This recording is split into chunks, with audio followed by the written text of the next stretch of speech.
إن الحمد لله نحمده ونستعينه ونستغفره ونستهديه ونعوذ بالله من شرور أنفسنا وسيئات أعمالنا من يهده الله فلا مضل له ومن يضلل فلا هادي له أشهد أن لا إله إلا الله وحده لا شريك له وأن محمدا عبده وحبيبه وخليله صلى الله عليه وآله وسلم. Aujourd'hui, nous sommes à notre quatrième année, au début de notre quatrième année en sciences de Al-Hadith. Nous allons, Inch'Allah Ta'ala, tout d'abord rappeler, résumer ce qu'on a vu durant les 3 années précédentes. Ensuite, nous allons présenter le programme de cette année, Inch'Allah Ta'ala. Notre première année, on a commencé par une introduction dans laquelle on a expliqué, on a exposé l'évolution de la science de Al-Hadith. Et on a expliqué que la science de Al-Hadith est passée par 2 étapes. Quand on veut étudier un hadith, c'est pour savoir s'il est ou pas authentique. Pour arriver à ce résultat, les savants dans l'histoire avaient 2 approches. Première approche, c'est l'approche générale. Comment peut-on authentifier un hadith par cette approche générale? Et cette approche est celle de ce qu'on appelle al-fuqaha. Les fuqaha, on veut dire plus précisément les hanafites.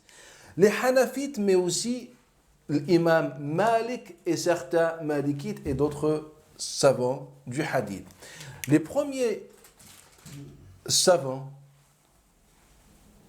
de fuqaha nous ont proposé cette méthode. Mais en vérité, cette méthode reflète la région dans laquelle vivaient et la configuration politique de la région dans laquelle ces savants vivaient. Car en vérité, cette méthode, on va pouvoir la considérer comme une forme de résistance contre le régime omeyyade et ses hadiths.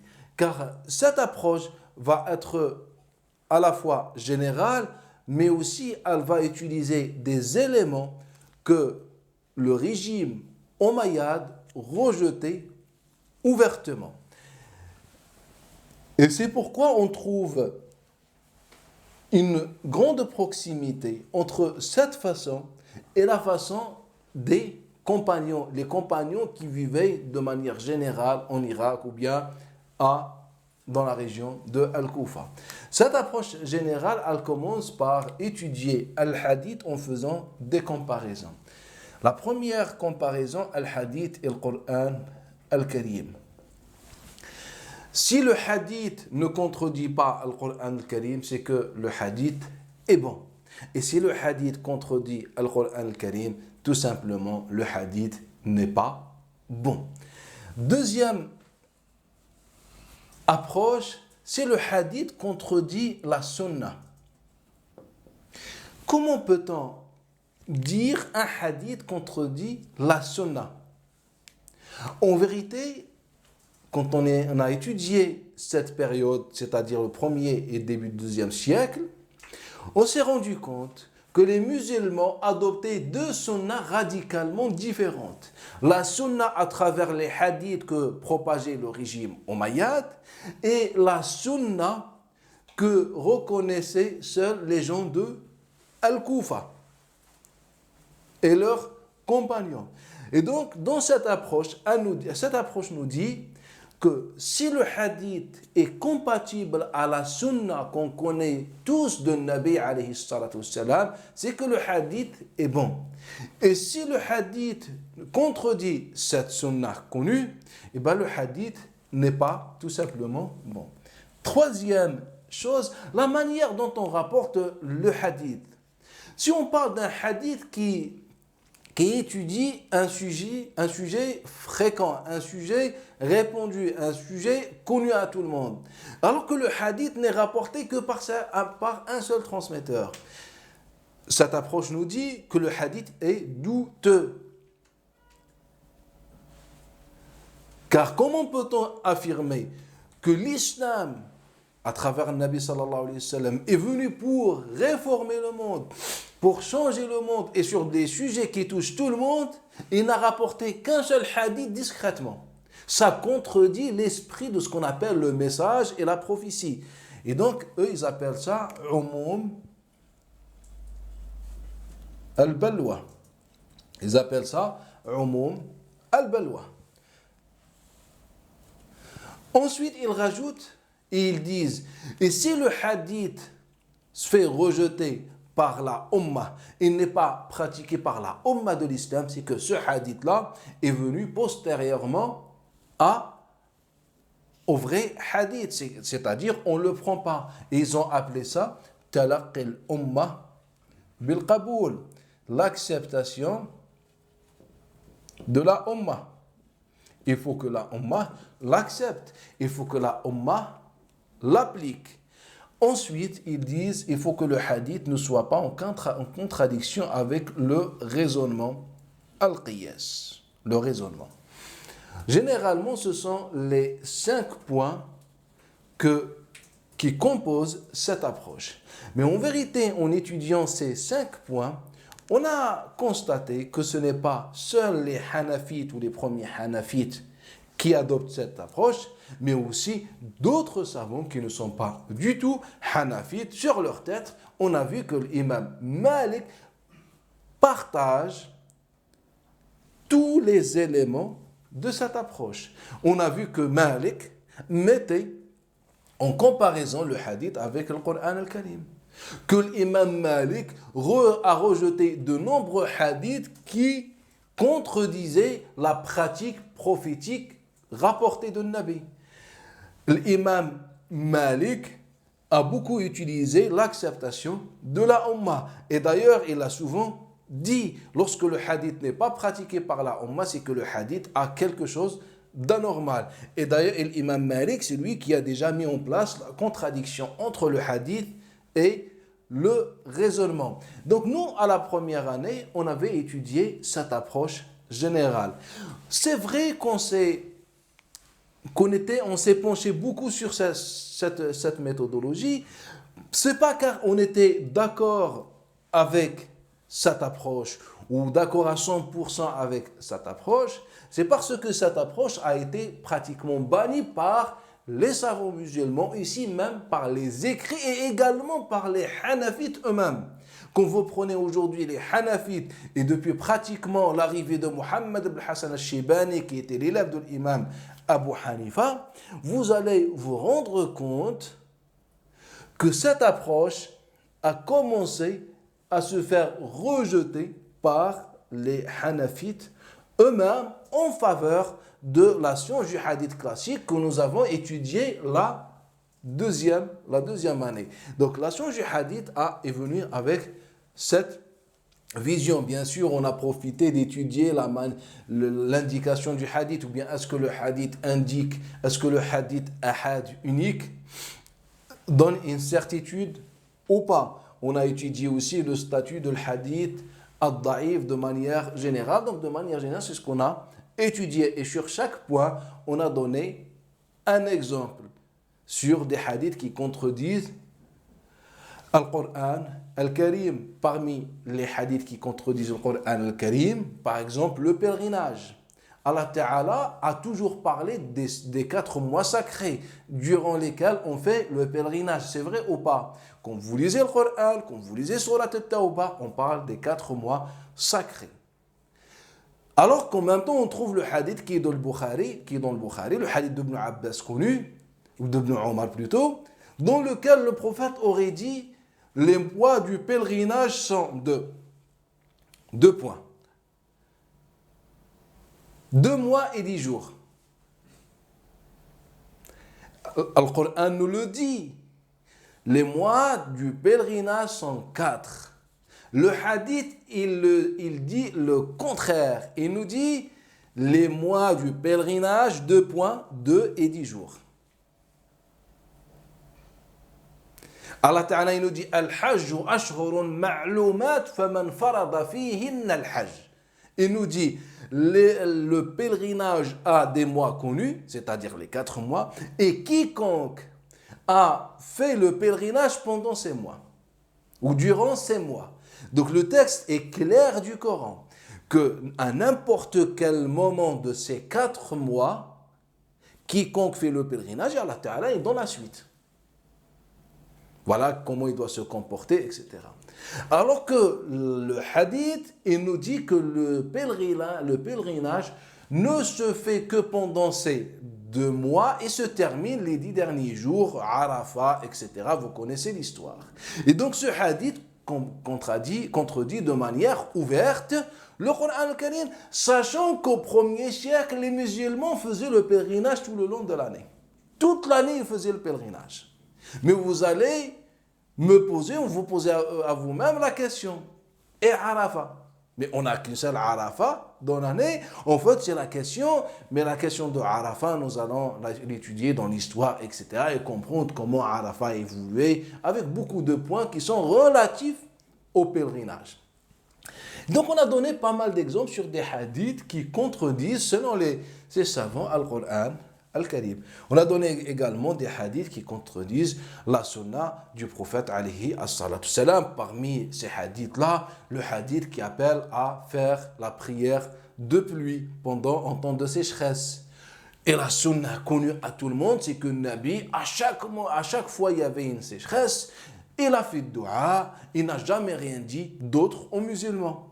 Donc on a conclu, selon cette approche, que le hadith appelant à faire la prière de l'istisqa de pluie n'est pas bon. Et d'ailleurs, c'est pourquoi les premiers musulmans, majoritairement, ne pratiquaient pas cette pratique. Umum al-balwa, on a donné aussi pas mal d'exemples.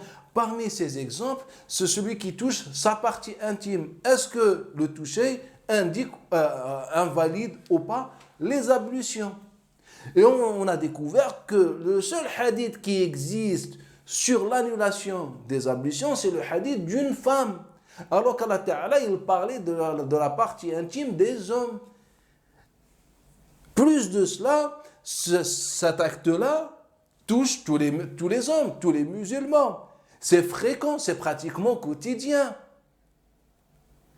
Et comment peut-on expliquer avec tout cela qu'on n'a qu'un seul transmetteur, et ce n'est même pas un homme qui est concerné, c'est une femme qui n'est même pas concernée par le sujet, à qui le Nabi sallallahu alayhi wa sallam aurait rapporté ou dit cette parole. Donc on a conclu et déduit que ce hadith n'est pas bon et que toucher la partie intime n'annule pas les ablutions, etc. Voilà ce que cette approche nous dit. Talaqil umma bil qaboul, l'acceptation et la pratique de la umma aussi fait partie des éléments fondamentaux dans cette approche-là. Et d'ailleurs, Imam Malik, l'un de ceux qui ont utilisé le plus cette pratique. Et vous pouvez prendre n'importe quel exemple et vous allez pouvoir trouver que l'Imam Malik avait laissé une trace. Par exemple, les 6 mois de Shawwal, jeûner les 6 mois de Shawwal, par exemple, ou faire le siwak pendant le mois de Ramadan, encore d'autres exemples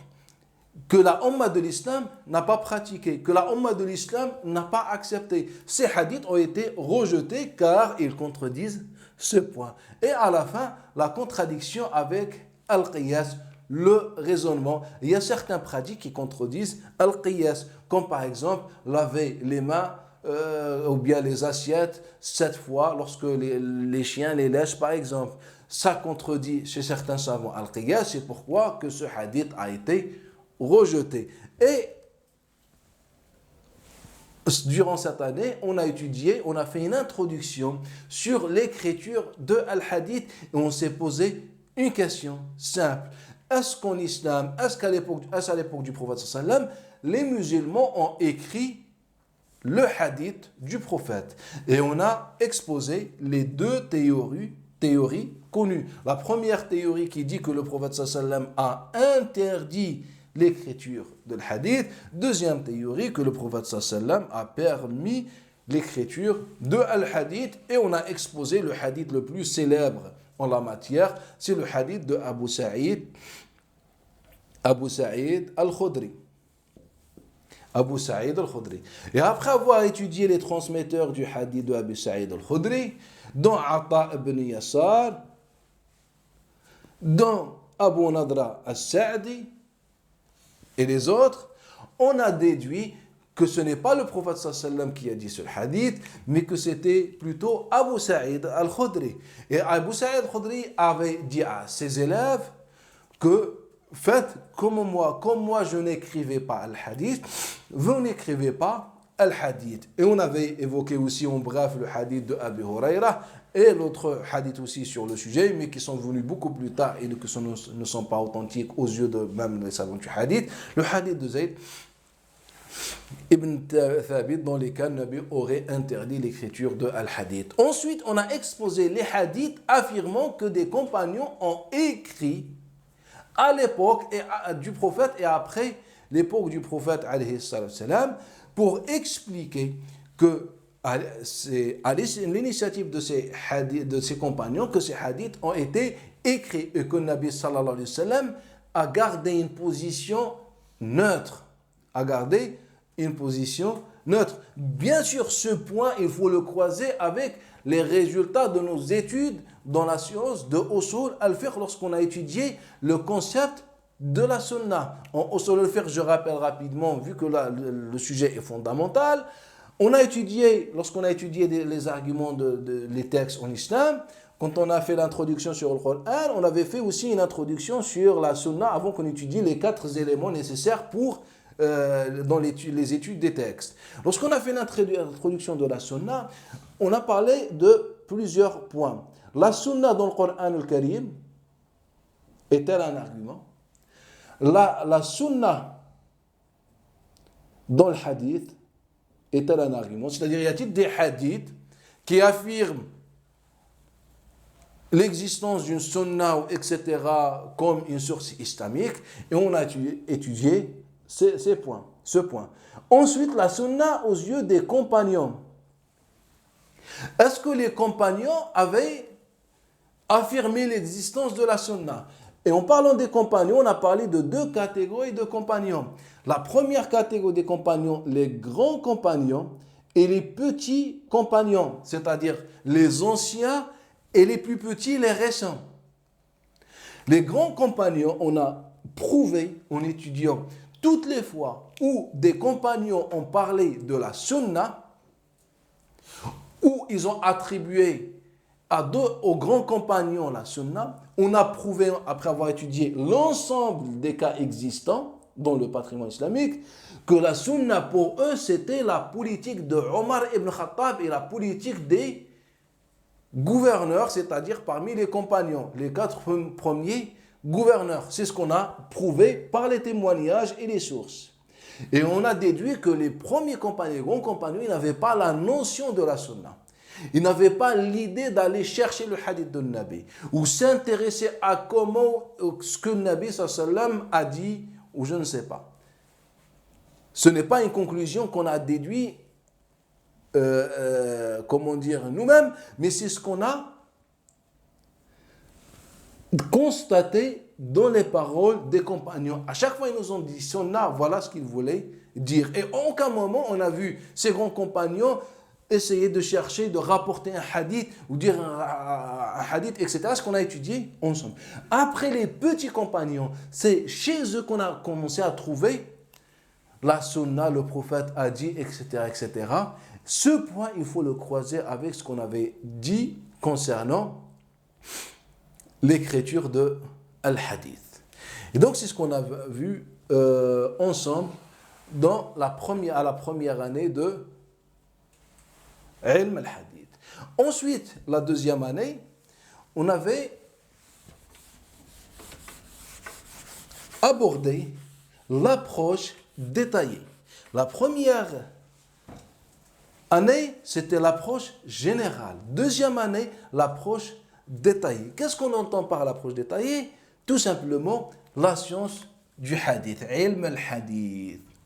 Alors que même la première année, ça s'appelle ilm al-hadith. Ça doit être appelé ilm al-hadith. Sauf que, rappelez-vous, on a dit que cette approche, vu qu'elle a été bannie par les savants musulmans, elle a été privée de cette appellation. Et depuis le IIIe siècle, où les musulmans la rejettent. À tel point que la première année, on peut la retrouver que dans des chapitres ou sous-chapitres dans l'ilm usul al-fiqh, dans la science de l'usul. Ce n'est plus une science, ce n'est plus une approche. Pourquoi? Elle a perdu le terrain. Aujourd'hui, ou bien deuxième année, on a étudié la deuxième approche détaillée. Ce que les savants ont voulu appeler la science du hadith. Ce que les savants ont reconnu, c'est ilm al-hadith. Donc dans ilm al-hadith, on a suivi la méthode que les savants ont donnée. Ils nous ont expliqué que dans ilm al-hadith, c'est une science qui cherche à authentifier les hadiths. Et pour pouvoir authentifier les hadiths, les savants, ils ont dit il faut étudier le transmetteur al-rawi et la transmission al-riwaya. Ensuite, ils ont proposé des sujets, si vous voulez, annexes. C'est-à-dire comme al-shudud, al-nakara et les différents jugements qu'on pouvait donner aux hadiths authentiques, faibles, hassan, bon, etc. Sinon, la science du hadith, principalement, se base sur ça. Ils nous disent que le transmetteur doit remplir deux conditions. La première condition, c'est al-adala, doit être accepté en matière de foi, de piété, etc. Et deuxième, c'est ad-dabt, la maîtrise. Ad-dabt. Et dans l'adala, ils étudient la manière dont on affirme al-adala. C'est le premier point. Comment peut-on dire que tel ou tel transmetteur est adl, c'est-à-dire valide, bon? Donc, c'est le premier point. Le deuxième point, c'est le transmetteur au final, il est adl ou il n'est pas adl. Donc, s'il est adl, il y a plusieurs catégories de l'adala. On a un transmetteur qui est simplement sadouk, pieux. Un autre transmetteur au-dessus qui est thiqa. Et après, les statuts commencent à évoluer et augmenter. Et aussi pour les noms adl, aussi on a la même chose. On a le plus grave comme Dajjal, etc. Munkar, qui est accusé d'être kadhab, et ça commence à descendre. Et donc, en science du hadith, nous avons étudié ces statuts. Ensuite, on a ad-dabt. Et donc, dabt, soit par mémorisation, soit par livre, kitab. Les deux points. Donc, je rappelle, on a étudié la science du hadith dans la deuxième année, classique. Et dans le transmettre, donc on a suivi l'ordre des savants, et on a commencé par le transmetteur. Le transmetteur, il faut qu'il réunisse deux conditions. L'adala, la piété, et la maîtrise. Pour l'adala, on a étudié comment affirmer l'adala à un transmetteur. Ensuite, on a étudié les statuts. Et quand on a étudié comment affirmer cette adala, la façon et la manière, on a beaucoup critiqué la méthode exposée par les savants. Car dans ce point, sur comment, on était obligé d'étudier les compagnons. Et, autrement dit, avant de parler de la piété, tout d'abord, comment peut-on affirmer l'existence du transmetteur? Avant de dire qu'il est pieux, mais tout d'abord, il faut prouver qu'il existe. Car on avait constaté que de centaines, et je dis bien des centaines de transmetteurs, sont inexistants, alors qu'ils sont considérés comme pieux dans le patrimoine. Comment peut-on dire que des centaines de transmetteurs sont pieux, mais en fait, ils n'existent même pas? Quand on dit qu'ils n'existent même pas, en fait, c'est selon les preuves. nous n'avons aucune preuve qui affirme leur existence, et au contraire, on a même des preuves qui affirment leur inexistence. Et là, ce chapitre, bien sûr qui n'a pas été évoqué par la science du hadith, nous a mené à parler des compagnons. Et on a étudié pas mal de noms des compagnons. Déjà des compagnons qui sont dans l'authentique de Bukhari et Muslim. Et on est sorti avec plusieurs dizaines de compagnons qui sont dans les authentiques et qui n'existent même pas. À tel point qu'on est sorti avec la règle qui dit tout transmetteur originaire de Aslam, il n'existe pas. C'est-à-dire, c'est simple de faire le travail. On prend un livre sur les transmetteurs, à chaque fois il nous dit Aslami, je m'y crois. Il n'existe pas. Pourquoi je vous dis ça? En fait, pour vous expliquer, vous montrer comment et à tel point on a pu manipuler ce qu'on appelle la science du hadith et bien sûr les muhaddithines derrière. Donc on sait, et je vous ai donné des exemples concrets aussi sur comment les muhaddithines affirment l'existence des compagnons et des transmetteurs. Donc à chaque fois je vous donnais des exemples concrets, je vous expliquais, vous donnais des preuves que ces transmetteurs ils n'existent pas. Et d'ailleurs on voit dans leurs exemples que ça ne tenait pas la route. Et au final, ce qu'on a toujours reproché aux chiites dans leurs livres, comme le Kafi et les autres, Ibn Babawayh, tout ça, ce qu'on a toujours reproché aux chiites, et c'est produit avant déjà chez les sunnites, c'est-à-dire des transmetteurs imaginaires, qui ne sont ici que pour rendre service à notre approche sur la religion. Et donc, on a étudié ce premier point. Deuxième point, on a étudié, après avoir affirmé tel ou tel transmetteur, son existence, on a étudié comment il a été validé par les savants du hadith. Et on a donné pas mal d'exemples où chacun de vous a pu constater que la manière dont on a validé pas mal de transmetteurs n'était pas une façon scientifique ou pour pas dire n'était pas une façon honnête. Et en même temps, on a vu des transmetteurs que les savants du hadith ont critiqués. Ils ont même touché à leur honneur en les considérant comme pervers, etc. On a expliqué comment on est arrivé à cela. Et comment le régime omeyyade et la politique protectrice de ses partisans a manipulé encore une fois la science du hadith et al-muhaddithin. Donc c'est ce qu'on a étudié dans ce chapitre. Ensuite, on s'est attaqué à la maîtrise, ad-dabt. Et dabt, on a expliqué, on a fait toute une introduction pour expliquer que contrairement à ce qu'on a toujours appris, les musulmans n'ont jamais ou bien n'étaient pas connus par la mémorisation du hadith au début de l'islam. C'est-à-dire quand on parle du 1er siècle et du début du 2e siècle, on ne voit pas les musulmans dans une mosquée en cercle d'apprentissage avec leurs tableaux et leurs plumes en train de décrire le hadith et le cheikh barbu, il est là en train de dicter le hadith. C'est ce qu'ils nous ont toujours dit, que depuis le début de l'islam, le cheikh du hadith s'assoit et les élèves ils sont là en train d'écrire, etc. On a prouvé que ce n'était pas vrai. Comment on l'a prouvé?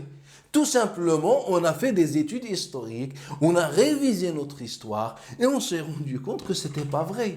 Et que tous ces hadiths dont on parle ont été rapportés par la bienveillance du régime omeyyade lorsque le régime omeyyade a désigné des hommes pour écrire al-hadith en commençant, comme il rapporte Abu Zuhayriyah, on a tout en commençant par Abu Huraira, comme il rapporte également Layth ibn Sa'd d'après Yazid ibn Abi Habib, qu'on a commencé par Abu Huraira, ensuite Kathir ibn Murrah, c'est eux qui ont écrit les premiers hadiths à l'époque de Marwan ibn al-Hakam, ensuite à l'époque de Walid ibn Abd al-Malik ibn Marwan, c'est-à-dire à partir de l'année 86 jusqu'à l'année 96, c'est à ce moment-là où on a écrit Al-Hadith. Et à cette période, on a de nombreux témoignages, comme le témoignage de Zuhri, de Hisham ibn Urwa, de Yatim, l'orphelin de Urwa, qui témoignent que Urwa a été désigné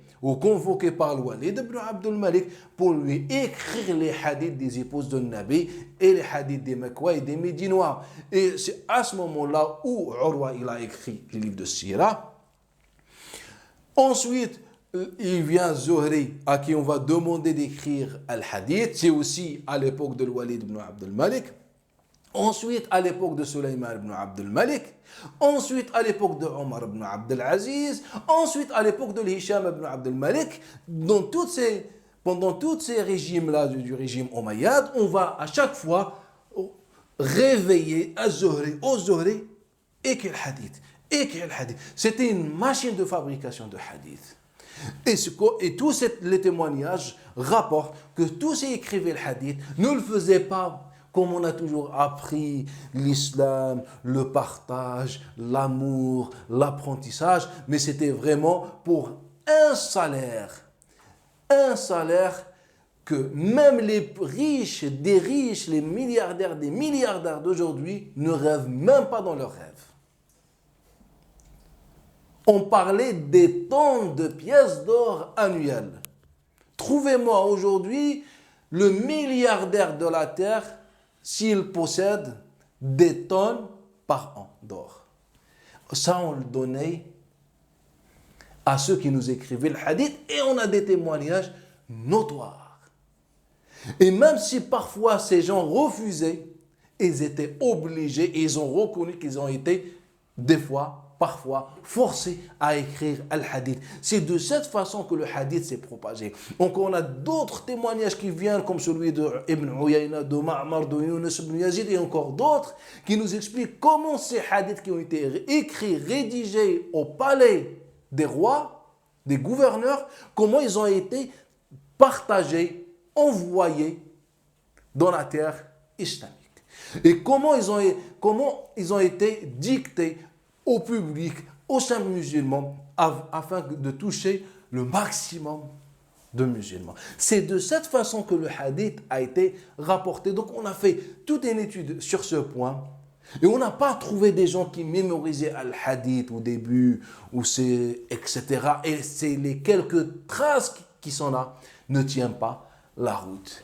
Et vu que la majorité du premier hadith a été rapporté par des livres, donc on s'est intéressé à ces livres qui ont été rédigés dans le palais royal et qui ont été transmis par la suite par les intermédiaires ou les employés du régime. On s'est posé la question sur leurs auteurs, comment ils ont été écrits, est-ce qu'ils ont été préservés ou pas. On a pris quelques exemples des recueils sur lesquels se base l'ensemble du savant du hadith pour écrire leurs recueils, c'est-à-dire qu'on parle de Malik, al-Bukhari, Muslim, Tirmidhi, Nasa'i et tout le monde, et leurs recueils du hadith, ils avaient bien une base de données. Cette base de données n'était pas la mémorisation, contrairement à ce qui a été dit dans le patrimoine.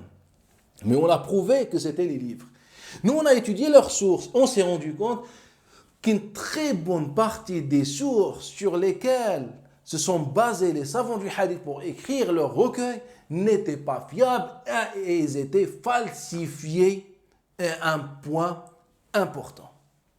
Donc on a pris pas mal d'exemples. Donc à cette année, la deuxième année, on a étudié la science du hadith tout en faisant ce travail de recherche, de critique, etc., afin d'apporter le meilleur. Et ça ne veut pas dire que le travail est fini. Peut-être c'est juste l'un des pas qu'on a fait, mais il y a encore d'autres pas à faire. Et donc on a étudié Al-Rawi, Al-Riwaya, l'évolution de Al-Rawat, etc.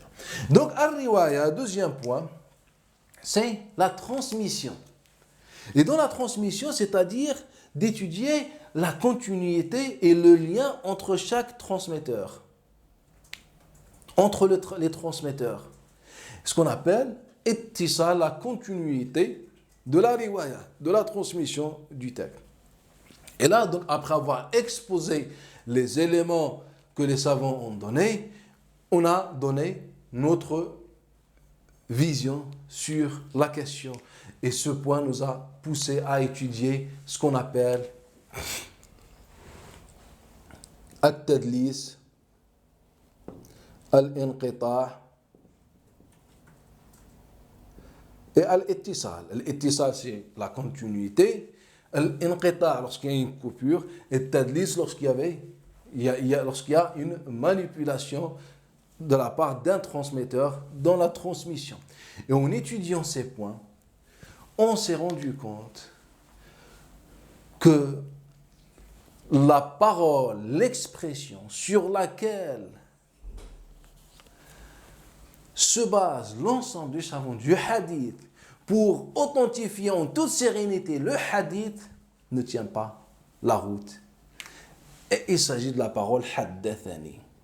Lorsqu'un pieux, un cheikh, un spécialiste en hadith, il te dit haddathani, c'est-à-dire un tel m'a bien rapporté pendant que j'entendais bien, c'est ce que signifie ce concept-là ou cette expression, pendant que j'entendais bien ce qu'il disait et j'ai bien retenu, cette expression ne tient pas la route et la preuve, on a pris pas mal d'exemples et on n'a pris que les grands savants du hadith. On n'a pas pris des simples transmetteurs qu'on peut trouver à gauche, à droite. On a pris les grands savants du hadith sur leur tête. On a pris Shu'ba ibn Hajjaj et les autres.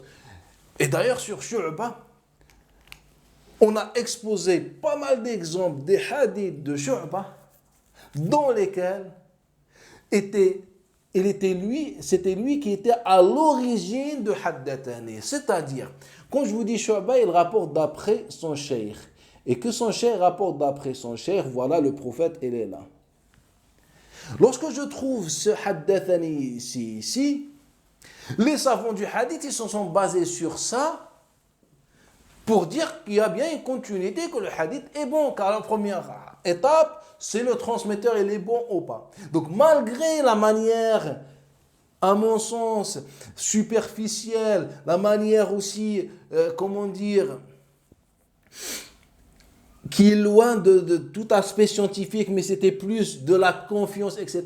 Car lorsque moi le cheikh dit que tel transmetteur est bon, et ben le Bukhari va dire que voilà, vu que le cheikh un tel Zuhri ou je ne sais pas a dit qu'il est bon, et ben il est bon. En fait, il n'y a pas une étude scientifique. En fait, le seul lien qu'on a, la seule crédibilité, c'est la confiance que les gens me donnent. En fait, c'est tout simplement ça. Donc, après cette étape, on est dans l'étape de la transmission.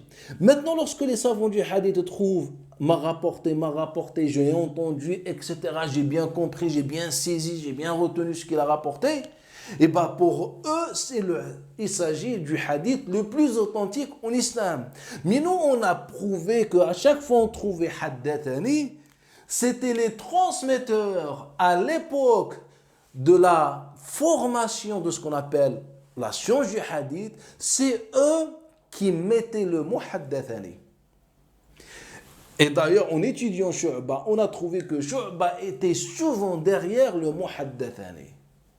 Quand on a fait des travaux de comparaison, d'études, de recherche, on s'est rendu compte en fait que Shu'ba, c'est lui qui dit que son cheikh a dit j'ai entendu et que le cheikh du cheikh a dit j'ai entendu.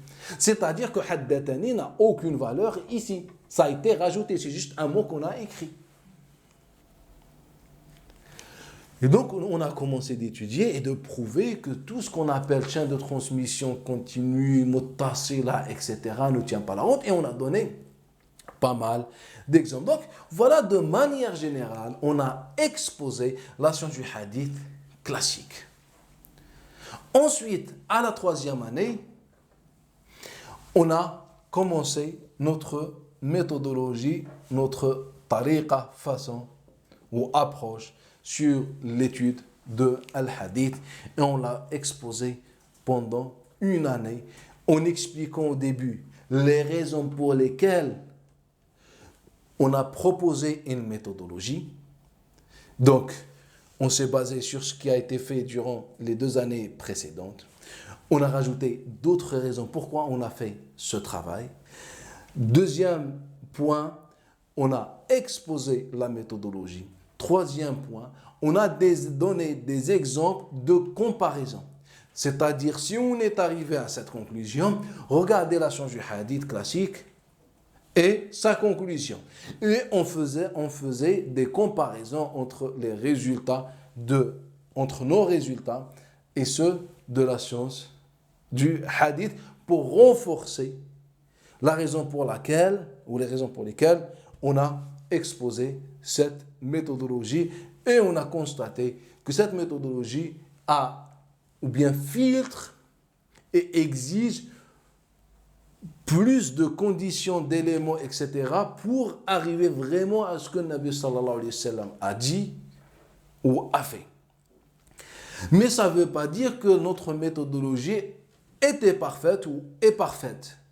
C'est un pas qui a été fait en espérant que d'autres pas, Inch'Allah Ta'ala, ou d'autres personnes viendront pour compléter, améliorer le travail. Et à travers tout cela, on est en train de servir le prophète alayhi as-salam et de manière générale notre religion. Donc pendant la 3e année, on a exposé notre méthodologie, on a donné des façons, pas mal d'exemples, et on prenait surtout les exemples qu'on pratiquait, que les musulmans de manière générale pratiquent régulièrement pour comprendre l'impact qu'avait la science du hadith sur la pratique des musulmans.